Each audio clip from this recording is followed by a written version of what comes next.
जय हिंद, सत श्री अकाल, नमस्कार, वणक्कम। स्वागत है आपका अपने YouTube channel Sonu army classes पर। फ्रेंड्स, आज हम आप लोगों के लिए फिजिक्स की क्लास लेकर आए हैं और फिजिक्स की क्लास में आज का हमारा जो टॉपिक है वो है ग्रेविटेशन यानी कि गुरुत्वाकर्षण। गुरुत्वाकर्षण से रिलेटेड मोस्ट इंपॉर्टेंट क्वेश्चंस आज हम इस क्लास में करने वाले हैं, तो वीडियो को बिना किसी स्किप के लास्ट तक देखिएगा। और इस क्लास की पीडीएफ आपको सोनू आर्मी क्लासेस ऐप पर अवेलेबल हो जाएगी। तो अगर आपने अभी तक सोनू आर्मी क्लासेस ऐप को डाउनलोड नहीं किया हो तो डाउनलोड कर लीजिए। वहाँ पर हमने आप लोगों के लिए नर्सिंग असिस्टेंट और टेक्निकल से रिलेटेड कंटेंट प्रोवाइड किया है, तो एक बार ऐप में जाकर ज़रूर चेकआउट कीजिएगा। तो चलिए इस क्लास को हम स्टार्ट करते हैं बिना किसी देरी के। तो चलिए ग्रेविटेशन का क्वेश्चन फर्स्ट देख लेते हैं। निम्नलिखित में से कौन सा गुरुत्वाकर्षण बल का उदाहरण है? Which of the following example of gravitational force? कौन सा गुरुत्वाकर्षण बल का उदाहरण है? तो फ्रेंड्स, गुरुत्वाकर्षण बल सबसे पहले तो आप समझिए कि होता क्या है। तो फ्रेंड्स, गुरुत्वाकर्षण बल ये ऐसा बल है, ऐसा फोर्स है जो यूनिवर्स में कोई से भी दो वस्तु, दो पिंड, दो ऑब्जेक्ट के बीच में लगता है जिनमें क्या हो, द्रव्यमान हो, मास हो।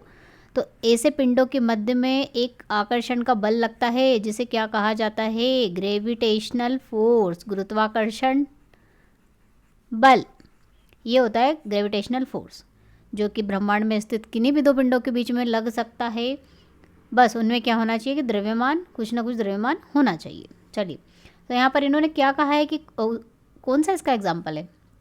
बारिश आसमान से ज़मीन पर गिरती है। Rains falls down the sky to the earth. तो बारिश आसमान से ज़मीन पर गिरती है, यहाँ पर ग्रेविटेशनल फोर्स कहाँ आ गया?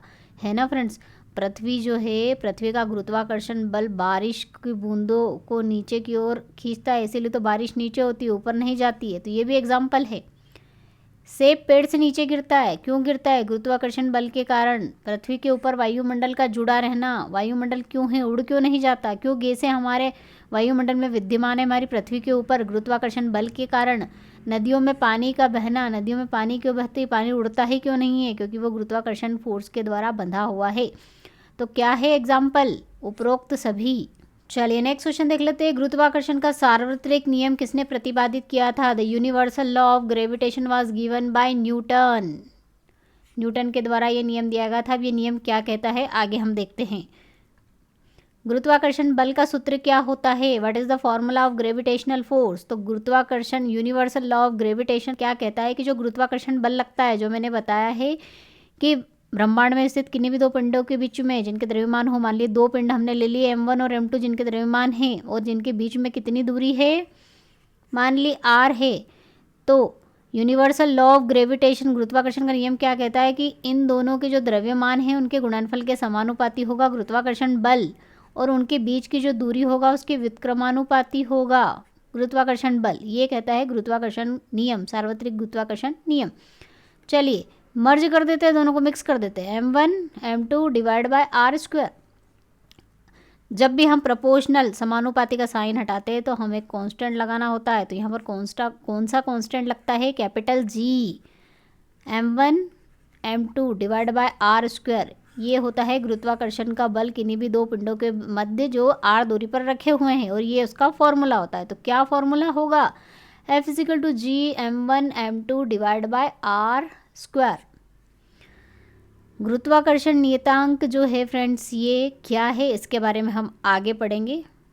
चलिए, गुरुत्वाकर्षण के सार्वत्रिक नियम के अनुसार दो पिंडों के बीच में बल, according to the universal law of gravitational, the forces between two body is, उनके द्रव्यमान के गुणनफल के समानुपाती होता है। Yes, correct. Directly proportional to the product of their mass, it is correct.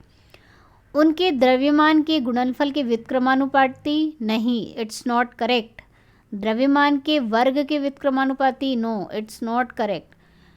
इनमें से कोई नहीं, तो इनमें से एक ऑप्शन तो करेक्ट जा रहा है। तो हमारा राइट आंसर क्या हुआ? उनके द्रव्यमान के गुणनफल के समानुपाती होता है गुरुत्वाकर्षण का बल। चलिए, गुरुत्वाकर्षण के सार्वत्रिक नियम के अनुसार दो पिंडों के बीच बल उनके बीच की दूरी के k से संबंधित है, according to the universal law of gravitation, जो कि न्यूटन के द्वारा दिया गया है। How the forces between two bodies related to the distance between them, the force is inversely proportional to the distance, to the square of the distance between them. मतलब उनके बीच की दूरी के वर्ग के व्युत्क्रमानुपाती होता है। तो क्या होगा आंसर? दूरी के समानुपाती, दूरी के व्युत्क्रमानुपाती? नहीं, दूरी के वर्ग के व्युत्क्रमानुपाती होता है। ये होता है सार्वत्रिक गुरुत्वाकर्षण नियम। गुरुत्वाकर्षण नियतांक जी जो हमने अभी पढ़ा, उसका मान निम्न में से किस पर निर्भर करता है? The value of gravitational constant G depend on which of the following. आपने फॉर्मूला पढ़ा, चलिए F is equal to G m1 m2 divide by R square. अगर मैं जी का मान निकालूँ फ्रेंड तो F into R square m1 into m2, तो जी का मान तो ऐसा होगा और जी का मान ऐसा है। तो ये तो गुरुत्वाकर्षण बल और उनके बीच की दूरी और उन द्रव्यमानों, वस्तु के द्रव्यमानों सब पर निर्भर करना चाहिए। तो ऐसा नहीं है फ्रेंड्स। जो गुरुत्वाकर्षण नियतांक है, ग्रेविटेशनल कांस्टेंट है, ये मास पर, पिंडों के द्रव्यमान पर नहीं निर्भर करता है, उनके बीच की दूरी पर भी निर्भर नहीं करता है, और उनके बीच के माध्यम पर भी, कौन से मीडियम में है ये, उस पर भी निर्भर नहीं करता। लिक्विड, गैस हो, सभी में इसकी जो वैल्यू होती है सेम होती है। तो इसका राइट आंसर फ्रेंड्स क्या होगा? इनमें से कोई नहीं। तो फ्रेंड्स इसीलिए जो जी है इसको कहते हैं सार्वत्रिक गुरुत्वाकर्षण नियतांक। सार्वत्रिक यानी कि यूनिवर्सल ग्रेविटेशनल कांस्टेंट इसे कहा जाता है। क्यों? क्योंकि फ्रेंड्स पूरी यूनिवर्स में एक जैसा ही रहेगा, ये चेंज नहीं होगा, इसीलिए इसको यूनिवर्सल ग्रेविटेशनल कांस्टेंट कहते हैं। कितना इसका मान होता है, चलिए आगे आपको क्वेश्चन में पता चल जाएगा। सार्वत्रिक गुरुत्वाकर्षण नियतांक का मान कितना होता है? What is the value of universal gravitational constant? 6.67 into 10⁻⁻11 newton metre square divide by kg square. कभी कभी मान लीजिए इसका मान पूछ सकते हैं, तो याद होना चाहिए। तो इसका राइट आंसर फ्रेंड्स क्या होगा? 6.6 into 10⁻⁻11 newton metre, option B. G का मात्रक क्या है? What is the unit of G? क्या है जी का मात्रक? अभी हमने जी का जो फॉर्मूला है फ्रेंड्स पढ़ा, कैसे निकला? F is equal to capital G m1 m2 divide by R square. Friends फॉर्मूले नोट करते जाइए, कॉपी में पढ़ते जाइए, और ये जो फॉर्मूले हैं, ट्रिक्स है, टिप्स हैं, सभी एक कॉपी में नोट कर लीजिए, क्योंकि ये एग्ज़ाम के 2 दिन पहले भी आपको पढ़ने में बहुत ज़्यादा हेल्पफुल रहते हैं। तो यहाँ से हम इसका जो है यूनिट निकाल सकते हैं जी की क्या होती है। अब ये ग्रेविटेशनल फोर्स है, बल है, इसलिए इसकी जो यूनिट है फ्रेंड्स वो क्या होगी? न्यूटन। ओके, केजी क्योंकि द्रव्यमान है, द्रव्यमान की ऐसा यूनिट केजी, तो केजी स्क्वायर हो गया। आर दूरी, मीटर स्क्वायर, तो newton metre square divide by kg square निकली क्या इसकी? SI unit of the universal gravitational constant. तो इसका राइट आंसर फ्रेंड्स क्या हुआ? Newton metre square divide by kg square. सार्वत्रिक गुरुत्वाकर्षण नियतांक का मान अलग अलग जगहों तथा माध्यमों में अलग अलग होता है। The value of universal gravitational constant varies from place to place. Is it correct? No friends, मैंने अभी बताया कि जो ग्रेविटेशनल कांस्टेंट है उसकी वैल्यू सभी जगह पर फिक्स होती है, 6.67 होती है इंटू 10⁻⁻11। तो ये क्या है? असत्य, फॉल्स है। गुरुत्वाकर्षण बल है, ग्रेविटेशनल फोर्स क्या है? क्या ये वेक्टर क्वांटिटी है, स्केलर क्वांटिटी है? तो फ्रेंड्स ग्रेविटेशनल फोर्स की जो है क्या है? ये एक वेक्टर क्वांटिटी है। इसकी जो दिशा होती है ना, ये गुरुत्वाकर्षण बल लगता कहाँ है? अगर मान लो हम पृथ्वी के बारे में बात करें तो पृथ्वी का जो गुरुत्वाकर्षण बल कहाँ पर लगता है? पृथ्वी के केंद्र की ओर इसकी दिशा होती है। तो कहाँ होगी? पृथ्वी के गुरुत्वाकर्षण की बात कर रही हूँ मैं, और किसी गुरुत्वाकर्षण बल की बात नहीं कर रही हूँ। हमारे अर्थ की ग्रेविटेशनल फोर्स का जो डायरेक्शन होगा towards the centre of the earth. Direction भी बता देती हूँ, क्योंकि एक वेक्टर क्वांटिटी है तो इसमें डायरेक्शन तो होगी, लेकिन किधर होगी? सेंटर ऑफ द अर्थ। यदि दो पिंडों के बीच की दूरी को दुगना कर दिया जाए और तो गुरुत्वाकर्षण बल में क्या परिवर्तन होगा? चलिए, distance between two body double then gravitational force become. हमारा ग्रेविटेशनल फोर्स होता है क्या? G m1 m2 divide by R square.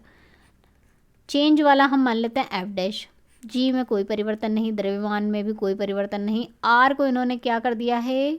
दुगनी कर दिया है, डबल। तो 2r का स्क्वायर कर देते हैं, सब कुछ कैंसिल आउट हो जाएगा, 2r ऊपर चला जाएगा।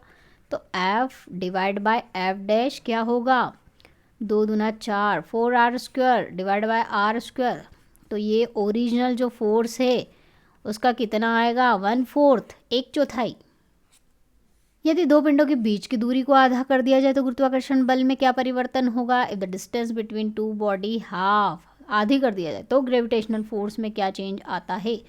अभी क्या करा था हमने, डबल कर दिया था, अभी हम आधा कर देते, क्या परिवर्तन आएगा। सेम प्रोसेस फॉलो करते हैं, r² f' m1 m2 में कोई चेंज नहीं कहा है इन्होंने, इसको r डिवाइड बाई 2 करना है। ये सब कुछ कैंसिल आउट हो जाएगा, ये ऊपर चला जाएगा।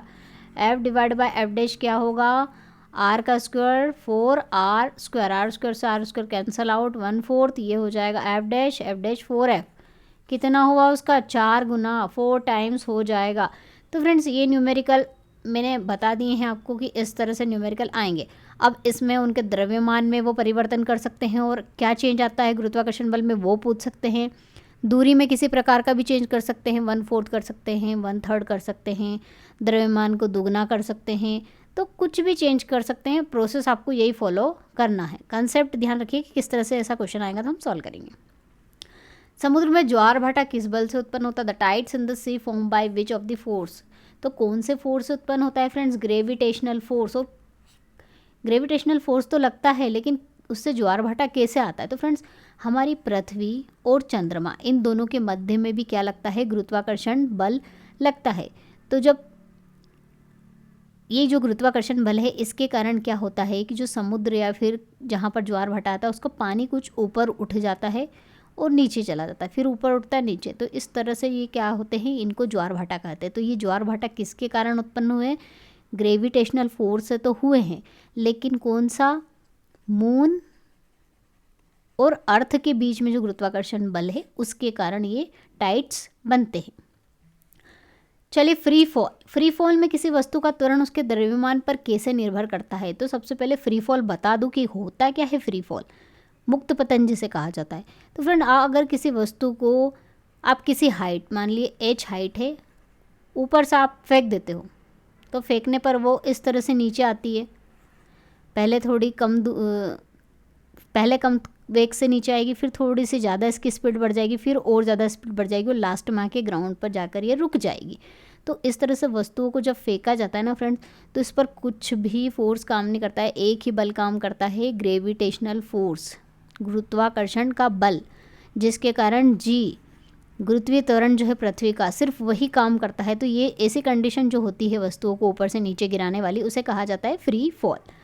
तो फ्रेंड जो फ्री फॉल होता है वस्तु का, वो किस पर निर्भर करता है, द्रव्यमान पर कैसे निर्भर करता है। तो फ्रेंड जो फ्री फॉल होता है ना, वो द्रव्यमान पर बिल्कुल भी निर्भर नहीं करता है। ये जो फ्री फॉल की कंडीशन होती है उसका द्रव्यमान, कौन सा द्रव्यमान, जिस वस्तु को आप नीचे गिरा रहे हो ना, उस वस्तु के द्रव्यमान से कोई मतलब नहीं है। आप बड़ी वस्तु को गिराइए या फिर छोटी वस्तु को सेम हाइट से अगर गिराएंगे तो वो उनका जो त्वरण होगा, एक्सेलरेशन होगा, वो सेम ही होगा। तो द्रव्यमान पर जो गुरुत्वीय त्वरण है, वस्तु का जो त्वरण है वो द्रव्यमान, त्वरण की बात कर रहे हैं, त्वरण क्या होगा, उसके द्रव्यमान पर बिल्कुल भी निर्भर नहीं करेगा, एक दूसरे पर निर्भर नहीं करते, does not depend on each other. एक निर्वात में कौन सा सबसे पहले ज़मीन पर पहुंचेगा। तो फ्रेंड्स फ्री फॉल की कंडीशन में जब हम ऊपर से नीचे वस्तुओं को गिराते हैं, मान लिया मैंने दो वस्तु को अलग अलग वजन की, मान लिया इसका m1 द्रव्यमान है, इसका m2, अलग अलग द्रव्यमान की वस्तुओं को जब मैंने नीचे गिराया तो वो क्या होती हैं, सेम टाइम पर ही पृथ्वी पर आती हैं। सेम हाइट से अगर आप गिराओगे तो सेम टाइम पर ही पहुँचेगी, द्रव्यमान भले इनके अलग अलग हो। तो किस कंडीशन में ये सेम टाइम पर पहुँचेगी, जब आप एयर का जो रेजिस्टेंस है, हवा का जो प्रतिरोध है वो बिल्कुल नगण्य मान के चलते हो, तब ऐसा होता है। तो ऐसी कंडीशन हमें कब मिलती है फ्रेंड्स, वैक्यूम यानी कि निर्वात में। तो निर्वात में फ्रेंड्स आपको बता दूं, आप कोई सी भी चीज़ हो, एक हल्की सा पंख ले लीजिए, बड़ा सा पत्थर ले लीजिए, दोनों को सेम हाइट से गिराएंगे तो सेम टाइम पर ही ज़मीन पर पहुँचेगी। ये आपको ध्यान रखना है, ये IMP क्वेश्चन है, पूछा भी जाता है। तो क्या होगा, क्या एक पंख पहले आएगा, एक बॉलिंग बॉल पहले आएगी, या वे एक ही समय से ज़मीन पर टकराएंगे, या फिर एक साथ ज़मीन से नहीं, एक के बाद एक ज़मीन से टकराएंगे, मतलब एक पहले गिरेगी और फिर बाद दूसरी वस्तु कम वज़न वाली बाद में गिरी। तो ऐसा नहीं है, वे एक ही समय में ज़मीन से टकराएंगे। फ्री फॉल यानी कि मुक्त गिरावट में किसी वस्तु के लिए निम्नलिखित में से कौन सा सही है? Which of the following is true for an object in free fall? Free fall आपको पता चल गया हो, ऊपर से किसी वस्तु को गिराओ और उस पर सिर्फ गुरुत्वाकर्षण गुरुत्वाकर्षण का बल ही काम करता है और कोई सा बल काम नहीं करता, तो वो फ्री फॉल की कंडीशन होती है। तो इसमें क्या होता है, इसका वेग हमेशा बढ़ता है, its velocity is always increasing, इसका वेग हमेशा कम रहता है। तो फ्रेंड्स, वेग स्थिर रहता है या फिर वेग शून्य होता है? वेग स्थिर तो नहीं होता है, क्योंकि वस्तु कैसे आती है, पहले स्पीड कम होती है, फिर स्पीड बढ़ती है, फिर और ज़्यादा बढ़ती है और ज़्यादा, और इस तरह से वो ग्राउंड को हिट करती है। तो स्पीड क्या होगी, हमेशा बढ़ेगी, मतलब इसका क्या होगा, वेग तो बढ़ेगा। अगर वेग इसका कम होता तो वस्तु ऊपर से नीचे आती ही नहीं, नीचे से ऊपर जाती। ठीक है, तो वेग कम नहीं होता है, ये तो बिल्कुल गलत है। वेग इसमें हमेशा बढ़ता रहता है, इसका वेग स्थिर कांस्टेंट भी नहीं रहता है। ठीक है, इसमें कांस्टेंट कौन सी चीज़ रहती है मैं आपको बता दूं, इसका जो एक्सेलरेशन है ना फ्रेंड्स, त्वरण, वो कांस्टेंट रहता है। ये नोट कर लीजिए ये वाला पॉइंट कि फ्री फॉल में कांस्टेंट क्या होता है, फ्री फॉल में जो त्वरण होता है वो कांस्टेंट होता है, वेग हमेशा बढ़ता है लेकिन फिक्स रेट से बढ़ता है। तो इसका राइट आंसर क्या होगा, इसका वेग हमेशा बढ़ता रहता है। फ्री फॉल यानी कि मुक्त गिरावट में किसी वस्तु के लिए निम्नलिखित में से कौन सा सही है? Which of the following is true for an object in free fall? यह वायु प्रतिरोध के अधीन है, इसका त्वरण इसके द्रव्यमान के अनुपातिक होता है, इसका जो एक्सेलरेशन है मैंने बताया द्रव्यमान पर तो निर्भर ही नहीं करता है, डज नॉट डिपेंड, ये जो जी है या फिर does not depend on its mass, not depend. इसका त्वरण स्थिर रहता है, हाँ अभी मैंने बताया इसका जो एक्सेलरेशन है वो कांस्टेंट रहता है, समय के साथ इसका त्वरण कम नहीं होता है। तो इसका राइट आंसर फ्रेंड्स क्या होगा कि जो फ्री फॉल है उसमें क्या चीज़ फिक्स होती है, एक्सेलरेशन कांस्टेंट होता है। और कांस्टेंट एक्सेलरेशन वाली जो कंडीशन है मैं आपको ऑलरेडी बता चुकी हूँ, स्पीड, वेलोसिटी और एक्सेलरेशन का। अगर आपने वीडियो मेरा नहीं देखा है तो उसकी लिंक आपको नीचे डिस्क्रिप्शन में दे दूँगी, पहले वो देखिए कि कांस्टेंट एक्सेलरेशन होता क्या है, तब आपको समझ में आएगा कि यहाँ पर कांस्टेंट एक्सेलरेशन किस तरह से है फ्री फॉल में।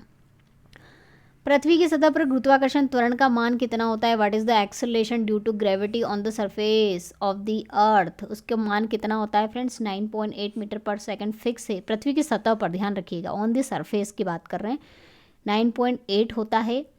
बाकी जो जी है गुरुत्वीय त्वरण जिसे कहा जाता है, इसकी वैल्यू चेंज होती रहती है, कब कहाँ चेंज होती है वो हम आगे देखेंगे, अगले पार्ट में देखेंगे। और कभी कभी हम इसको न्यूमेरिकल करने के लिए 10 मीटर भी कंसिडर कर लेते हैं, तो ध्यान रखिएगा कभी 10 भी एग्जाम में पूछ ले तो वो भी करेक्ट है। फ्री फॉल में किसी वस्तु के लिए निम्नलिखित में से कौन सा सही है जो वायु प्रतिरोध के अधीन है? चलिए, फ्री फॉल में वस्तु को आप जब गिराते हो फ्रेंड्स, और अगर एयर रेजिस्टेंस आप मान के चल रहे हो कि वायु का प्रतिरोध भी आ रहा है, वायु रुकावट पैदा कर रही है वस्तु को नीचे गिरने में, तो क्या सही होगा? इसका त्वरण जी से अधिक होगा।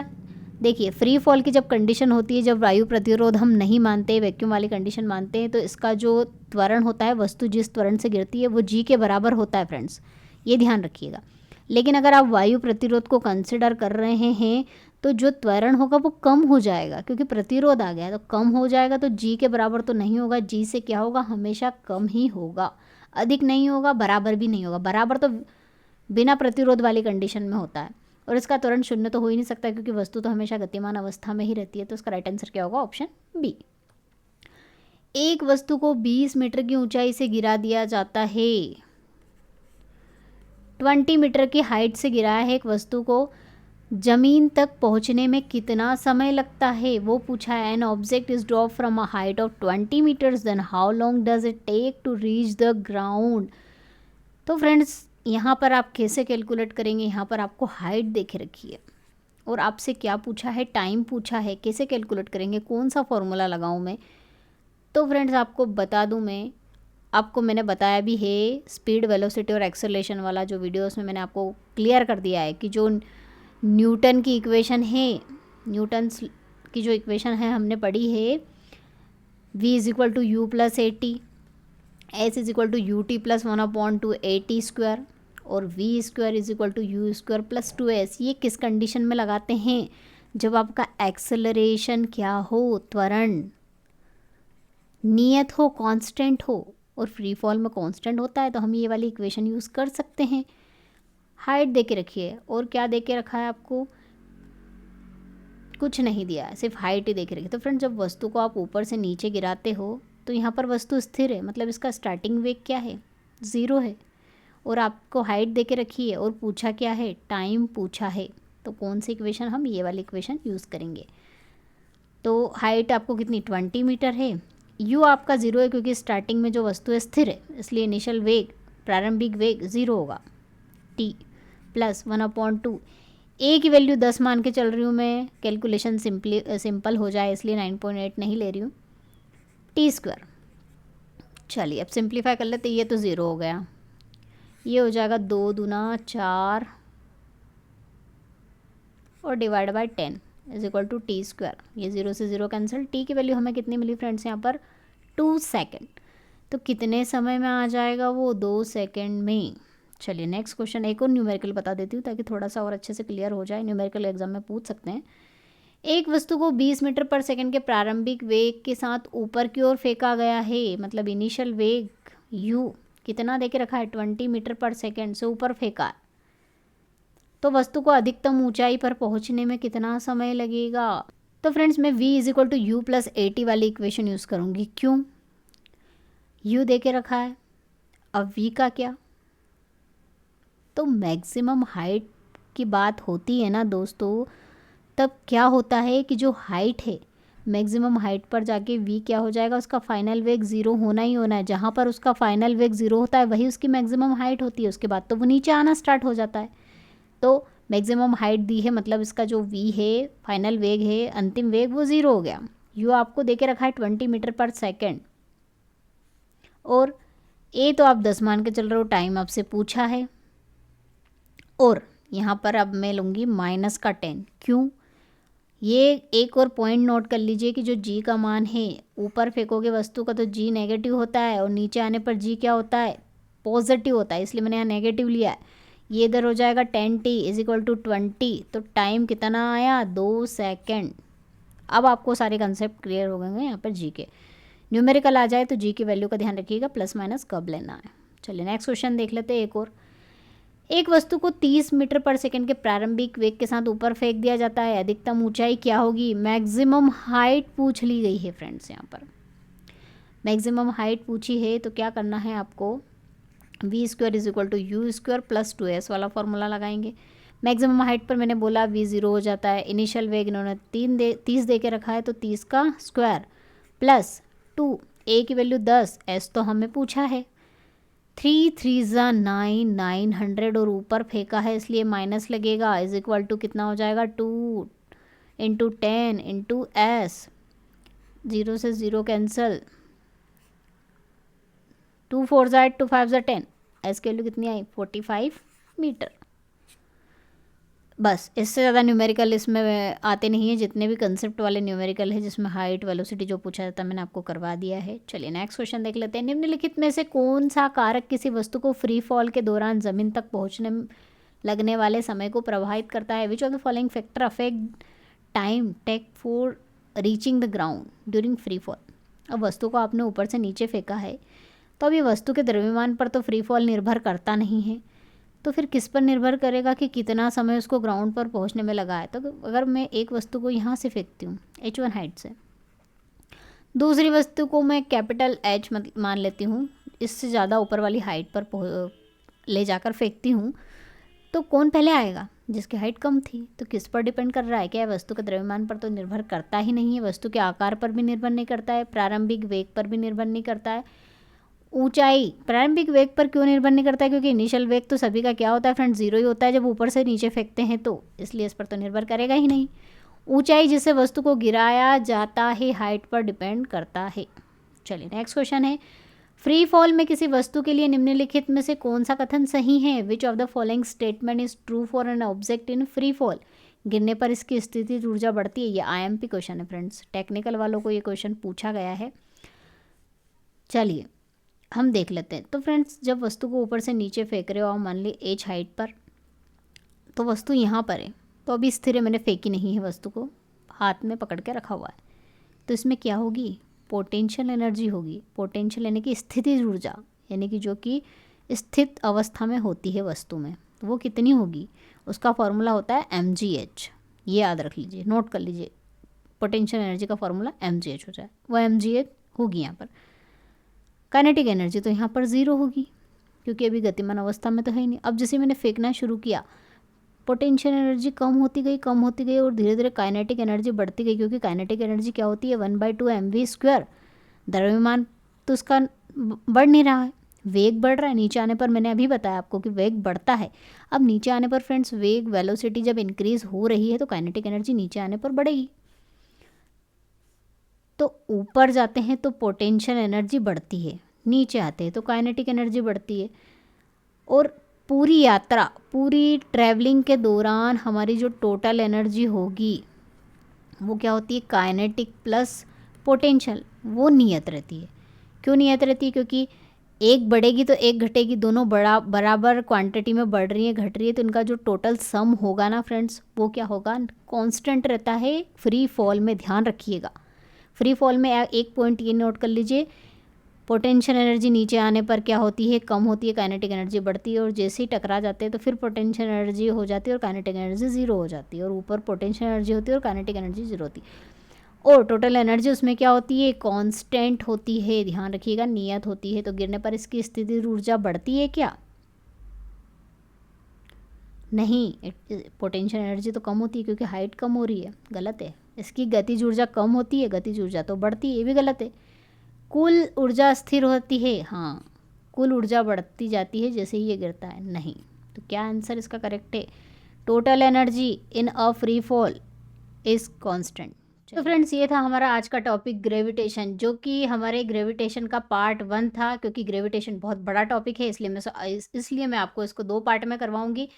तो वीडियो आपको कैसा लगा, पसंद आया तो लाइक करना ना भूलें। और फ्रेंड्स ग्रेविटेशन से रिलेटेड अगर आपको कुछ भी डाउट हो तो आप कमेंट सेक्शन में पूछ सकते हैं।